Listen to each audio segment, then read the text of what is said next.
Okay, so we have unit number 12 which is about nitrogen compounds.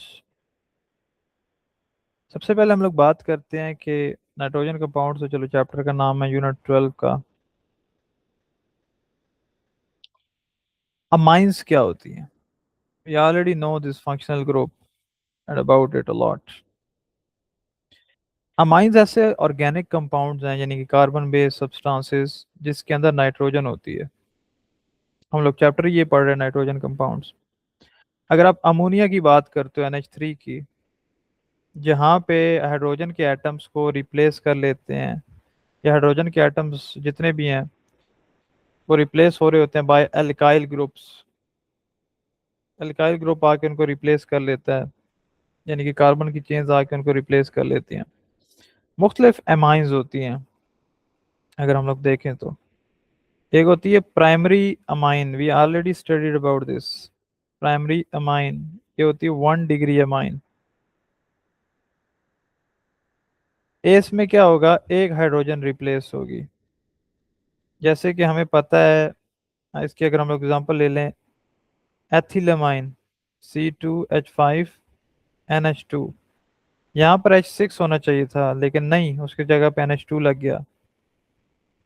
अगर हम लोग बात करें सेकेंडरी अमाइन, वो होती है 2 डिग्री अमाइन. इसको हम लोग सेक अमाइन भी बोलते हैं.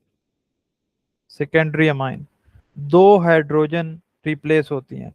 डाई अमाइन में, डाईमिथाइल अमाइन यानी कि CH3 ऑफ 2, यानी कि C2 है, H6 है, लेकिन उसकी जगह पे N2 आ रहा है. NH अटैच हो गया है दो कार्बन चेन्स की जगह पे.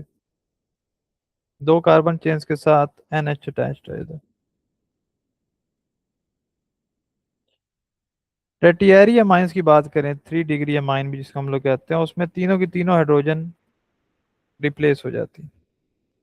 Try मिथाइलामाइन CH3 of 3 with N.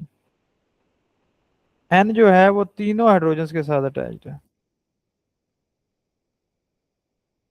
ठीक है. अगर हम लोग बात करें टू हेक्सिलामाइन, तो उसमें क्या होता है, हेक्स हेक्स क्या होता है, 6. तो 6 carbon chain with NH2 on carbon number 2. 2 भी लिखा हुआ है ना, कार्बन दूसरे नंबर पे लगी हो, वहां पे NH2 अटैच हुआ हो, तो हम लोग 2 हेक्सिलामाइन कह रहे होते हैं. यार ये तो बिल्कुल बेसिक चीजें थी, टॉपिक अभी तक हमारा स्टार्ट ही नहीं हुआ. 12.1 is about preparation of amines. Preparation of amines. पहला मेथड है reaction of alkyl halides with ammonia. Alkyl halide क्या होता है, कार्बन के साथ अगर हम लोग हैलोजन मिला दें यानी कि क्लोरीन, ब्रोमीन, आयोडीन वगैरह, तो वो हमारे पास क्या कहलाती हैं, एल्काइल हैलाइड. यानी कि आप इसका जनरल रिएक्शन मैं बता रहा हूँ ताकि आपके हमेशा काम आए. ऑब्वियसली जनरल रिएक्शंस, अगर कोई भी एक एल्काइल ग्रुप है, कार्बन चेन है और वो एक हैलोजन के साथ अटैच्ड है, साथ में उसके हमारे पास NH3 है, तो क्या होगा इनके रिएक्शंस में कि R के साथ हमारे पास NH3 आ जाया करेगा, राइट. NH2, NH2 आ जाया करेगा, और साथ में हाइड्रोजन के साथ हमारे पास क्या होगा, एक X आ जाया करेगा, यानी कि एक हैलोजन आ जाया करेगी. दोबारा बता रहा हूँ कि हमारे पास इसमें हो क्या रहा है, सिंपली एक एल्काइल ग्रुप, आर, एक्स क्या है, एक हैलोजन, और साथ में NH3, और वो क्या होगा, आर के साथ हमारे पास NH2 अटैच हो जाया करेगा और साथ में एक हाइड्रोजन के साथ एक हैलोजन आ जाया करेगा. ये रिएक्शन चलता रहता है, प्राइमरी से सेकेंडरी, फिर tertiary, even quaternary ammonium salt भी बन सकता है जिसको हम लोग न्यूक्लियोफाइलिक सब्स्टिट्यूशन कहते हैं. यानी ये पिछले चैप्टर्स में हम सारा कुछ पढ़ चुके हैं बड़ी डिटेल में, इलेक्ट्रॉन रिच पार्टिकल्स अटैक. तो ये तो खैर पहला मेथड है जिसको हम लोग reaction of alkyl halides with ammonia में पढ़ रहे हैं. दूसरा मेथड अगर हम लोग बात करें, दूसरा मेथड है रिडक्शन ऑफ नाइट्रोजन कंपाउंड्स का. रिडक्शन क्या होता है, या तो आप हाइड्रोजन को गेन कर रहे हो या फिर ऑक्सीजन को लॉस कर रहे हो। इसमें है पहला, रिडक्शन ऑफ नाइट्राइल्स। नाइट्राइल क्या होता है? What is nitrile? ऐसा कंपाउंड जिसके पास सी एन ग्रुप मौजूद है। सी एन ग्रुप मौजूद है उसको हम लोग नाइट्राइल कहते हैं।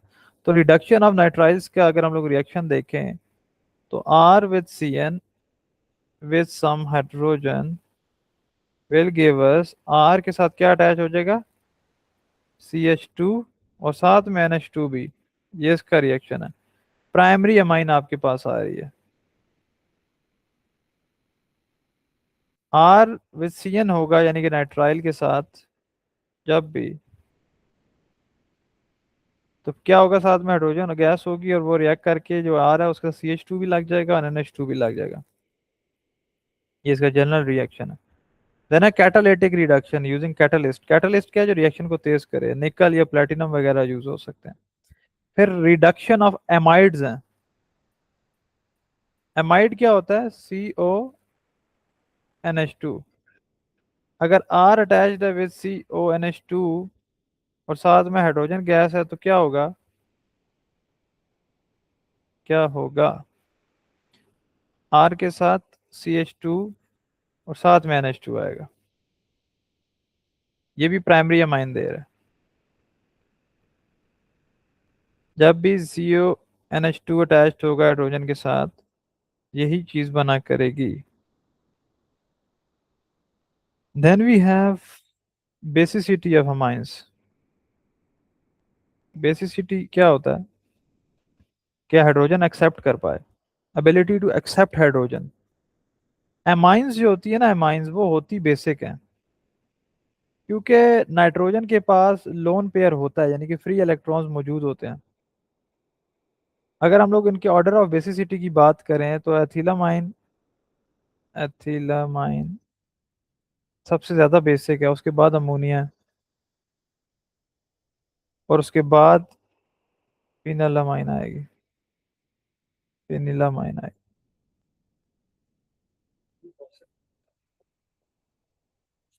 एथिलामाइन स्ट्रॉन्गेस्ट क्यों है? Why it's strongest? क्योंकि अल्काइल ग्रुप पुश करते हैं इलेक्ट्रॉन्स को, यानी कि इलेक्ट्रॉन्स डोनेट होते हैं। और नाइट्रोजन साहब बड़ी अच्छी तरीके से जो है ना, जिसके पास पहले से ही लोन पेयर्स मौजूद हैं और वो बड़े अच्छे से हाइड्रोजन को एक्सेप्ट कर सकती है। अमोनिया एक्स्ट्रा इलेक्ट्रॉन पुश नहीं करती है, मीडियम है। और फिनिलामाइन वीकेस्ट है। बेंजीन के जो रिंग है वो पुल करते हैं इलेक्ट्रॉन्स को, इलेक्ट्रॉन विदड्रॉ हो रहे हैं, यानी कि जो एन है वो कम बेसिक हो रही है। बड़े बड़े सीन है इधर। फिर अगर हम लोग बात करें, we have formation of nitriles from aldehyde, यानी कि फॉर्मल डिहाइड या सिलेटाहाइड। एल्डिहाइड क्या होता है? With CHO। तो अगर हम लोग आर का रिएक्शन करा रहे हैं विद CHO और साथ में जो है हमारे पास HCN अटैच्ड है, ऑब्वियसली उसके साथ रिएक्शन हो रहा है, तो क्या बनेगा? हमेशा प्रोडक्ट में क्या आया करेगा? याद रखने हैं प्रोडक्ट्स, जो भी आर है उसके साथ CN विद OH और साथ में एक और CN आया करेगा। यानी कि प्रोडक्ट में आप देखो OH और CN साथ में आ रहे हैं, तो इसको हम लोग क्या कहते होते हैं? सियानोहाइड्रिन। CON और OH और CH जब साथ आ जाएं तो हम लोग इसको पढ़ते हैं कैनोहाइड्रिन। ठीक है, अब आगे अगर हम लोग देखें, वी हैव मोर रिएक्शंस और इसकी काफ़ी एग्जांपल्स हैं, लाइक फॉर्मल डिहाइड अगर कन्वर्ट हो जाए हमारे पास इनटू हाइड्रोक्सी नाइट्राइल। इसी तरह से अगर हमारे पास acetaldehyde, acetaldehyde into cyanohydrin,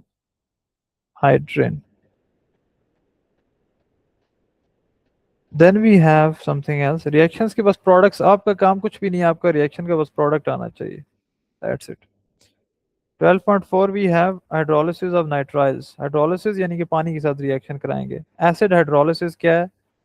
nitriles है यानी कि CN, पानी के साथ रिएक्ट कराओ, साथ में एसिड भी है तो हाइड्रोक्लोरिक एसिड भी आएगा। क्या बनेगा? कार्बोक्सिलिक एसिड ऑब्वियसली, RCOOH, और साथ में अमोनियम साल्ट बनेगा, NH4Cl। ये लो बस। फिर अगर अल्काइल हाइड्रोलिसिस करने हैं तो R विद CN, साथ में पानी, साथ में NaOH अल्काइल अल्कली, क्या बनाया करेगा? R के साथ हमेशा COONA, साथ में NH3 आया करेगा। सोडियम साल्ट और अमोनिया, ठीक है, यही आ रहे हैं हमारे पास। देन अगर हम लोग बात करें, सो वी हैव फेनिलामाइन यानी कि एनिलाइन और एजो कंपाउंड्स। फेनिलामाइन यानी कि एनिलाइन, जिसका हमारे पास फार्मूला होता है C6H5NH2। पता नहीं इन्होंने ना किस रखे सन, मैंने ये नहीं समझ आती। C6H5NH2, इसका अगर हम लोग रिएक्शन करें विद ब्रोमीन वाटर तो हमारे पास क्या होगा? ब्रोमीन वाटर यानी कि Br2 पानी के अंदर हो अगर फेनिलामाइन के साथ, फेनिलामाइन साथ में ब्रोमीन भी है, और उसकी वजह से वाइट प्रेसिपिटेट बनेगा यानी कि सॉलिड बनेगा, सॉलिड। क्या प्रोडक्ट बना करेगा इसकी वजह से? 2,4,6 ट्राई ब्रोमो एनिला एनिलाइन, ठीक है, 2,4,6 ट्राई ब्रोमो एनिलाइन। क्यों? क्योंकि NH2 स्ट्रांगली एक्टिवेट कर रहा है बेंजीन को, यही तो उसका काम था जो उसने कर दिखाया। फिर नाइट्रस एसिड के साथ यानी कि HNO2 के साथ अगर देखें इसकी रिएक्शंस, तो बहुत ही कम टेम्परेचर के ऊपर होगा, 0 से 5 डिग्री सेल्सियस टेम्परेचर होना चाहिए। तो पेनिलामाइन अगर रिएक्ट करे हमारे पास विद HNO2 तो क्या बनेगा? बेंजीन, केड़ी, डायजोनियम क्लोराइड। और ये बड़ा इंपॉर्टेंट इंटरमीडिएट है। देन अगर बेंजीन डायजोनियम क्लोराइड के रिएक्शंस करें, पानी के साथ करेंगे तो क्या हुआ करेगा? फिनोल आया करेगा with nitrogen gas, nitrogen gas निकल जाएगी बबल्स बना के। अगर बेंजीन डायजोनियम क्लोराइड का रिएक्शन करें फिनोल के साथ तो एजो कपलिंग रिएक्शन होगा यानी कि एजो कंपाउंड आएगा। एजो कंपाउंड हम लोग ये पिछले चैप्टर में पढ़ चुके हैं, कुछ नया नहीं है। कलर डाई जिसको रंग करने के लिए यूज करते हैं, और इसके अंदर एजो ग्रुप मौजूद होता है। एजो ग्रुप क्या है? नाइट्रोजन डबल बॉन्ड, डाइज में यूज होता है रंग शंग करने में। प्रिपरेशन ऑफ एमाइड्स की अगर बात करें, from acyl chloride plus ammonia, क्या रिएक्शन होगा? अगर R विद COCl साथ में NH3 हो तो क्या बना करेगा? हमेशा याद रखना R वैसे ही रहेगा, विद CONH2 बना करेगा, और साथ में हाइड्रोक्लोरिक एसिड आया करेगा, अमाइड बन गया ना, राइट। एसाइल क्लोराइड और प्राइमरी अमाइन अगर रिएक्ट करें फिर क्या होगा? R विद R CO, फिर R विद प्राइमरी अमाइन, तो क्या बना करेगा? R with CONHR।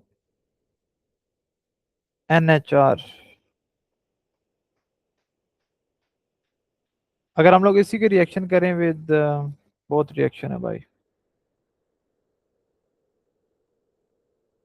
अभी हमने कौन सा किया? भूल ही गया। या acyl chloride with primary amine किया अभी हमने।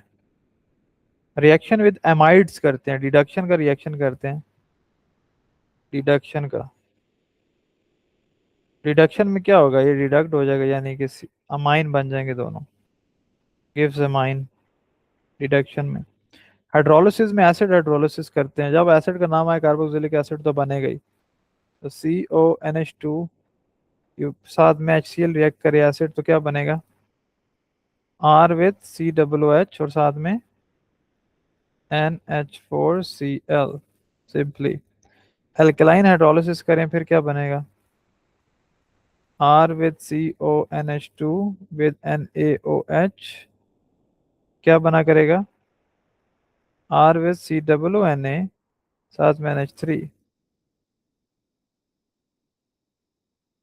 बहुत कुछ है भाई। Then we have basicity of amides.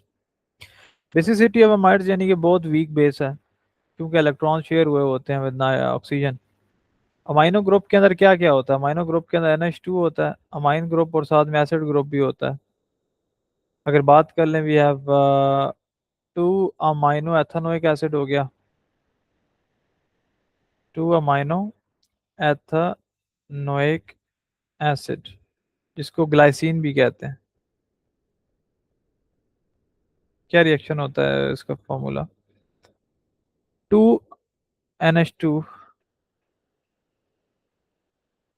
2 amino लिखा है, तो NH2 with CH2 with COOH, acid भी है ना इसलिए एथेनोइक एसिड।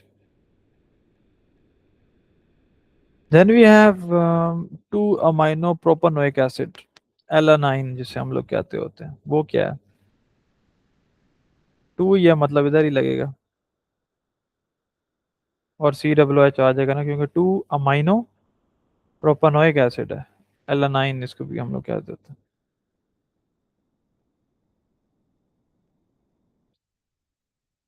और प्रॉपर्टीज की बात करें तो सॉलिड होता है, हाई मेल्टिंग पॉइंट होते हैं और पानी में सॉल्युबल होता है। डुअल चार्ज, ड्यूटेरियम,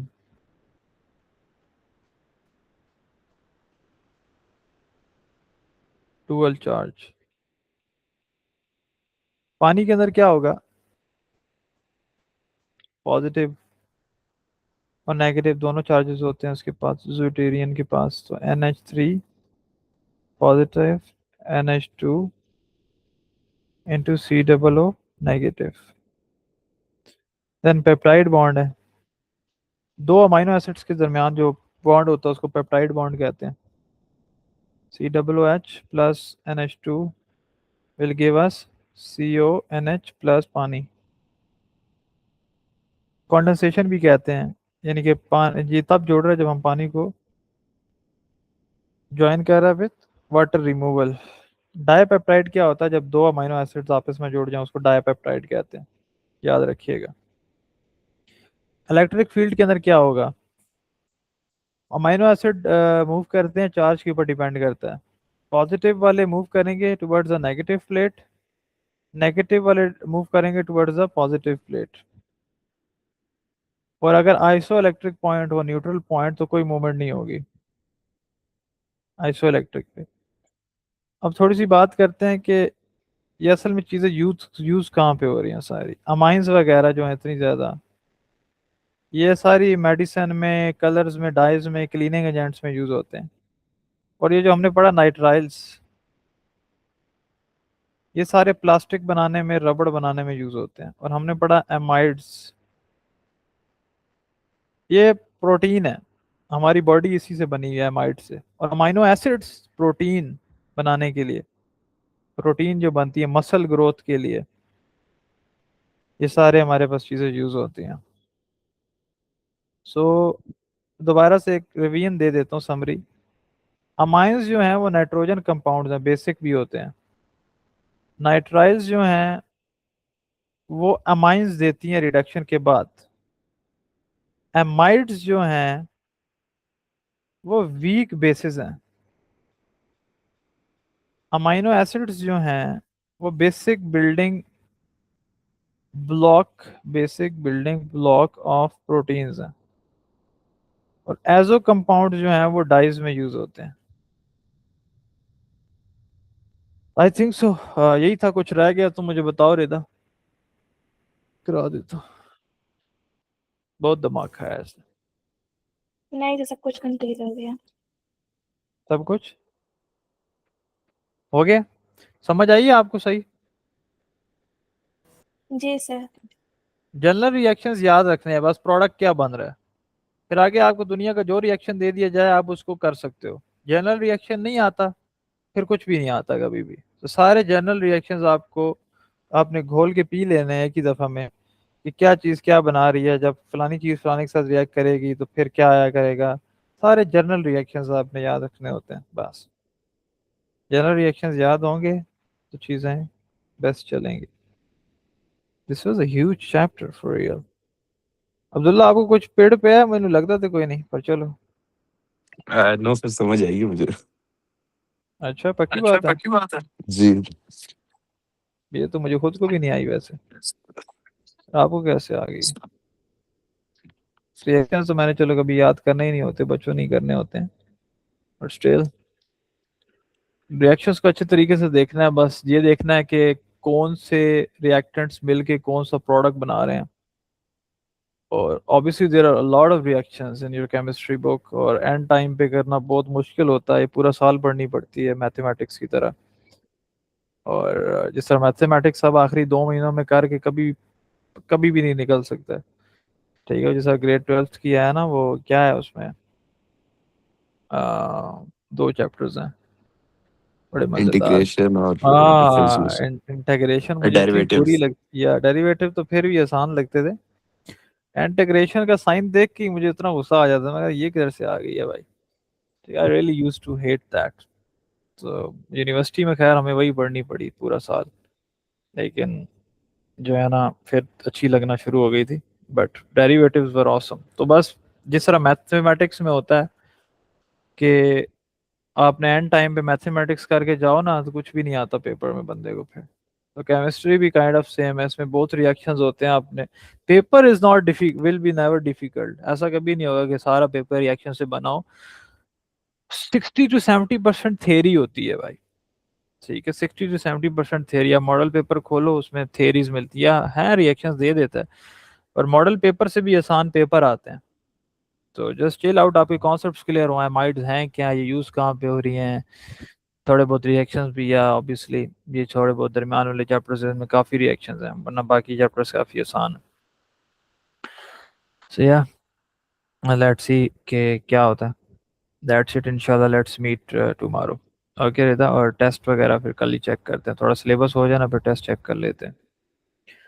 सिलेबस बहुत 12 यूनिट आज हुआ है यार, दिस इज ज़्यादा बुक हो चुकी है, that's great. No mean time. Then we have polymers, छोटा सा चैप्टर है। ऑर्गेनिक सिंथेसिस है, 1 पेज का chapter. Are you sir serious? वो फॉर्मेटिव है 14, चैप्टर 14। तब भी ना, अच्छी चीज फॉर्मेटिव होती है। बायोकेमिस्ट्री ये भी थेरियोटिकल है, कुछ खास इसमें फार्मूलाज तो नहीं है आप लोगों के लिए, थेरी है थेरी है। या अगला, या ओके, बस इंशाल्लाह इंशाल्लाह लेट्स मीट टुमारो। ओके, अल्लाह हाफिज। अल्लाह हाफिज सर। अल्लाह अल्लाह हाफिज। हाफिज।